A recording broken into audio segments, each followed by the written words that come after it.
کہ ایمرجنسی کے حالت میں آپ جو ہے نا کوئی بھی مارکر یا پین استعمال کر سکتے ہیں. عام طور پر تو ہم باڈی رائٹنگ کے لیے ان پین کا استعمال کرتے ہیں اور اس کا فائدہ یہ ہے کہ اس سے آپ کی انگلیاں نہیں تھکتے. تو آپ بلو یا بلیک کلر کی کوئی بھی پین استعمال کر سکتے ہیں, لیکن زیادہ تر بلو پین استعمال کیا جا سکتا ہے, اور ایمرجنسی میں اگر آپ بلیک بھی استعمال کریں تو کوئی مسئلہ نہیں. اور اسی طرح جو ہے نا اگر آپ کو ضرورت پڑ جائے, مثلا اگر ایگزامینیشن ہال میں آپ کے ساتھ جو ہے نا پن میں انک ختم ہو جائے اور کوئی پن نہ ہو اور آپ کے ساتھ صرف بال پوائنٹ پن ہو یا مارکر ہو, تو آپ بوقت ضرورت ان کو بھی استعمال کر سکتے ہیں. یعنی باڈی رائٹنگ آپ مارکر سے بھی لکھ سکتے ہیں, بال پوائنٹ پن سے بھی لکھ سکتے ہیں, اس میں کوئی مسئلہ نہیں ہے. لیکن ہم پریفر دیتے ہیں اس پن سے لکھنے پر, کیونکہ اس سے آپ کی انگلیاں نہیں تھکتے ہیں. اور اگر ایمرجنسی حالت میں آپ ان مارکر کا استعمال کریں تو بھی کوئی مسئلہ نہیں. ویسے مارکر ہم عام طور پر مارجن لائنز کے لیے, ہیڈنگ کے لیے اور نمبرنگ دینے کے لیے ہم مارکرز کو استعمال کر سکتے ہیں, لیکن بوقت ضرورت آپ اس کو دوسرے رائٹنگ کے لیے بھی استعمال کر سکتے ہیں. اس پر کوئی قدغن نہیں ہے.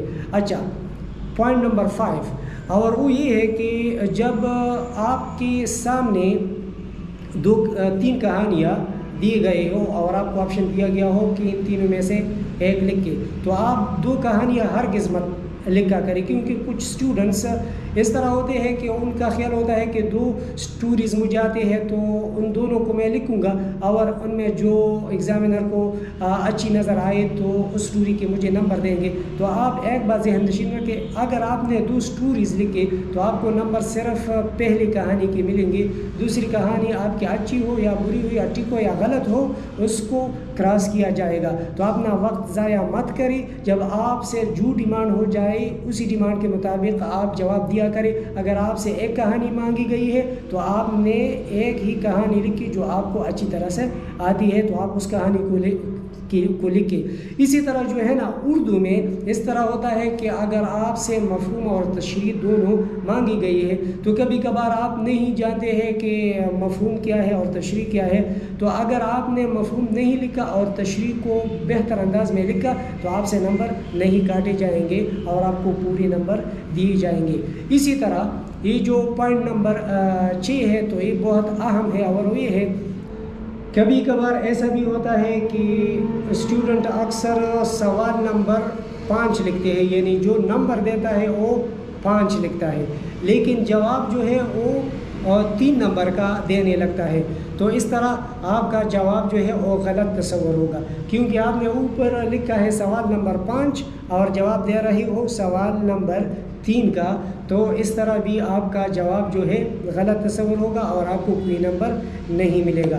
اسی طرح جو ہے آخر میں یہ پوائنٹ بہت اہم ہے, اور وہ یہ ہے کہ کبھی کبھار ایسا اسٹوڈنٹس کرتے ہیں اور پھر بعد میں اس کے بارے میں پریشان ہوتے ہیں.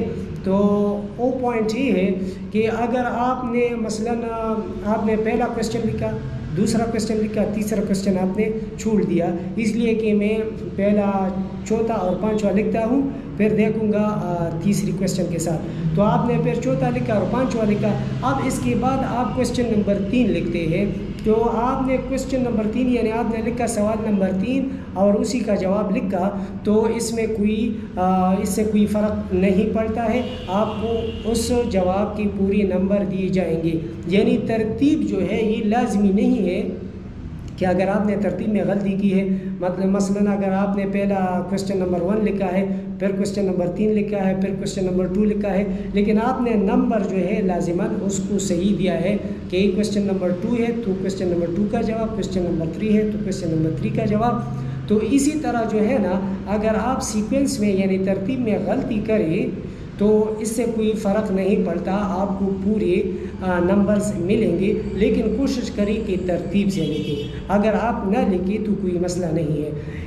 تو یہ بہت امپورٹنٹ پوائنٹس تھے جو کہ بورڈ میں ایگزام دینے والے اسٹوڈنٹس جو ہے ان کے لیے بہت ضروری ہے. تو اگر آپ کو ویڈیو پسند آئی ہو تو ویڈیو کو بھی لائک اور شیئر کیجیے, اور چینل کو بھی سبسکرائب کیجیے, کیونکہ میں جو ہے نا ایجوکیشن کے حوالے سے اہم باتیں آپ کو پہنچاؤں گا. Thanks for watching, bye bye.